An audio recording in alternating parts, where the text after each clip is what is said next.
नमस्कार मैत्रिणींनो, माझ्या या यूट्यूब चॅनलवरती आपलं सर्वांचं अगदी मनापासून स्वागत आहे। तर आजच्या व्हिडिओमध्ये आपल्याला लेसपासून छान अशी डिझाइन तयार करून घ्यायची आहे आणि ती सुद्धा अगदी कमी वेळेत।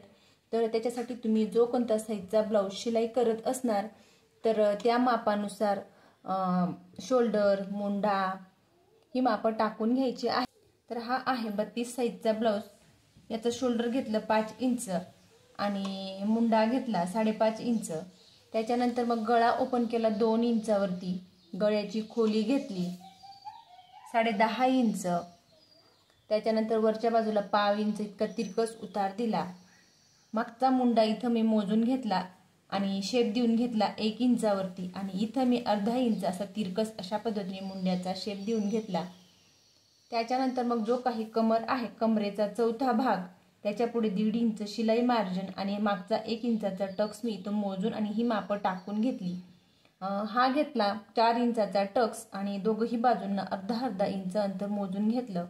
या टक्स पासून आपल्याला इथं अशा पद्धतीने अर्ध्या इंचावरती तिरकस हा उतार देऊन घ्यायचा आणि हे आपल्याला शिलाईमध्ये पकडायचं नाही, कारण जेव्हा आपण मागचा टक्स देतो तेव्हा मागची साइड तिरकी होऊ नये याच्यासाठी मग आपण हा टक्स कट करून घेतो। आणि त्याच्यानंतर मग पेपर कॅनव्हास घेतला आणि तो अशा पद्धतीने अस्तरच्या पेपर कॅनव्हासच्या मध्य सेंटरवरती बरोबर अस्तर ठेवून घेतला। नंतर मग गळा ओपन केला 2 इंचावरती आणि गळ्याची खोली आहे 10.5 इंच। सर्व बरोबर अशा पद्धतीने आखून घेतलं। खालच्या बाजूला 2.5 इंच अंतर मोजून घेतलं आणि वरच्या बाजूला 2 इंच अंतर मोजून आणि गळ्याचा आकार देऊन घेतला। नंतर पेपर कॅनव्हास हा मी बाहेर काढून घेतला आणि मग आपल्याला तो बरोबर डार्क करून घ्यायचा आहे। पेपर कॅनव्हास तुम्ही अस्तरवरती चिपकवू शकतात इस्त्रीच्या साहाय्याने किंवा मग तुम्ही बिना चिपकवायचा सुद्धा करू शकतात डिझाइन। नंतर मग गळ्याचा मध्य सेंटर काढून घेतला आणि जे काही 2 मध्य सेंटर आहेत त्यांचे सुद्धा मध्य सेंटर काढून घेतले आणि मग पेपर कॅनव्हासवरती आपल्याला अशा पद्धतीने गोलाकार थोडासा देऊन घ्यायचा आहे। तर जो काही मध्य सेंटर आहे त्याचा सुद्धा मध्य सेंटर येईल अशा पद्धतीने बरोबर गोलाकार देऊन घ्यायचे। दुसऱ्या बाजूला बरोबर सेम तेच आपल्याला डार्क करून घ्यायचं, खालच्या बाजूला चेक करून घ्यायचं आणि मग बरोबर जे काही खालच्या बाजूला आहे तेच बरोबर डार्क करून आणि पूर्ण गळा आपल्याला इथं पेपर कॅनव्हासवरती आखून घ्यायचा आणि मग हा तुम्ही इस्त्रीच्या साहाय्याने इथं चिपकवू शकतात किंवा मग पिना लावून सुद्धा पॅक करू शकतात। सर्वात आधी मी जो काही शोल्डर उतार दिलेला होता आणि मुंड्याजवळ जो काही आकार होता तो कट केला।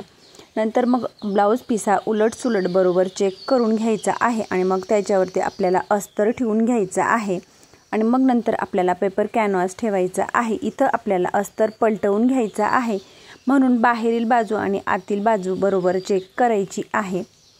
पेपर कॅनव्हास अस्तरच्या मध्य सेंटरवरती तुम्ही पिना लावून सेट करू शकतात किंवा मग जो काही मध्य सेंटर आहे त्याच्यावरती सर्वात आधी सरळ रेषेत शिलाई करून घेऊ शकतात। तर मी सर्वात आधी जो काही पेपर कॅनव्हासचा मध्य सेंटर आहे तो अस्तरवरती बरोबर सेट केला आणि मध्य सेंटरवरती खालच्या बाजूला चेक करून आणि सरळ रेषेत शिलाई करून घेत आहे, जेणेकरून पेपर कॅनव्हास बाजूला सरकणार नाही, कारण मी तो इस्त्रीच्या साहाय्याने चिपकवून घेतलेला नाही, म्हणून मग मी सरळ रेषेत शिलाई केली। जर तुम्ही इस्त्रीच्या साहाय्याने चिपकवून घेतलेला असेल तर मध्य सेंटरवरती शिलाई करण्याची काहीही गरज नाही। शिलाई झाल्यानंतर जो काही गळा आखून घेतलेला आहे त्याच्यावरती बरोबर आपल्याला कोण्यांचा आकार बरोबर चुकू न देता हळूवारपणे शिलाई करून घ्यायची आहे। पूर्ण गळ्याला जसं आखून घेतलं सेम त्याच पद्धतीने मी शिलाई करून घेतली। त्याच्यानंतर मग खालच्या बाजूला कमरपट्टी जोडण्याऐवजी आपल्याला सरळ रेषेत शिलाई करून घ्यायची। जर तुम्हाला इथं कमरपट्टी जोडायची असेल तर तुम्ही ती सुद्धा जोडू शकतात, परंतु मी इथं अशा पद्धतीने सरळ रेषेत शिलाई करून एक्स्ट्राचा भाग कट केला।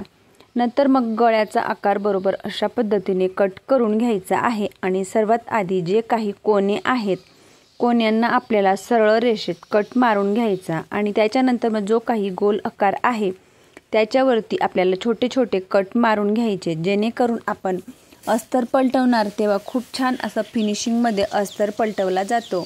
इथं तुम्ही पेपर कॅनव्हास न वापरता सुद्धा ही डिझाईन तयार करू शकतात, परंतु पेपर कॅनव्हासमुळे ब्लाऊजला खूप छान अशी फिनिशिंग येते। अस्तर पलटवून घेतला आणि नंतर मग बरोबर आकार हा चेक करत आणि पूर्ण गळ्याला आपल्याला हळूवारपणे शिलाई करून घ्यायची आहे। तर बघू शकतात पूर्ण गळ्याला अगदी हळूवारपणे मी शिलाई करून घेतली। इथं मी स्पीड थोडा वाढवून घेतलेला आहे, कारण व्हिडिओ जास्त मोठा होत असल्यामुळे स्पीड मी वाढवून घेतला। पूर्ण गळ्याला बरोबर जो काही गोल आकार आहे त्याच्यावरती शिलाई करून घेतली। नंतर अस्तर हा खालच्या बाजूला बरोबर सेट केला आणि अस्तरच्या सर्व बाजूंनी शिलाई करून घेत आहे।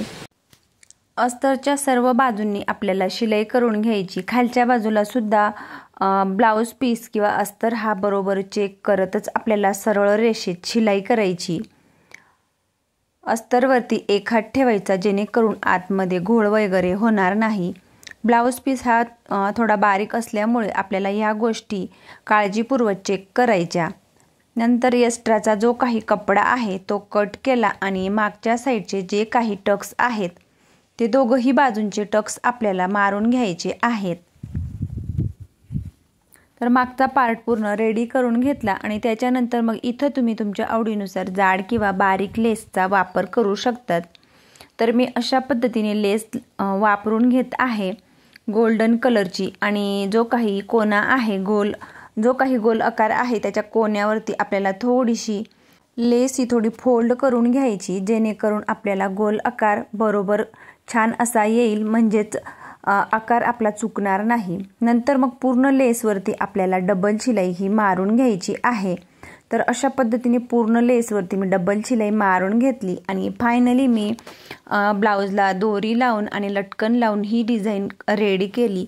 तर मैत्रिणींनो, अगदी कमी वेळेत आणि खूप छान अशी आणि साध्या 10 रुपयाच्या लेसपासून खूप छान ही डिझाईन मी तयार करून घेतली। तुम्ही सुद्धा एकदा नक्की ट्राय करून बघा आणि माझा व्हिडिओ आवडल्यास लाईक करा, शेअर करा आणि चॅनलवरती नवीन असले चॅनलला सबस्क्राईब करून जवळच असलेल्या बेल आयकॉनला प्रेस करा, म्हणजेच माझ्या अशा येणाऱ्या नवनवीन व्हिडिओची अपडेट तुम्हाला येत राहील। आणि ही डिझाईन तुम्हाला कशी वाटली हे कमेंट करून मला नक्की कळवा।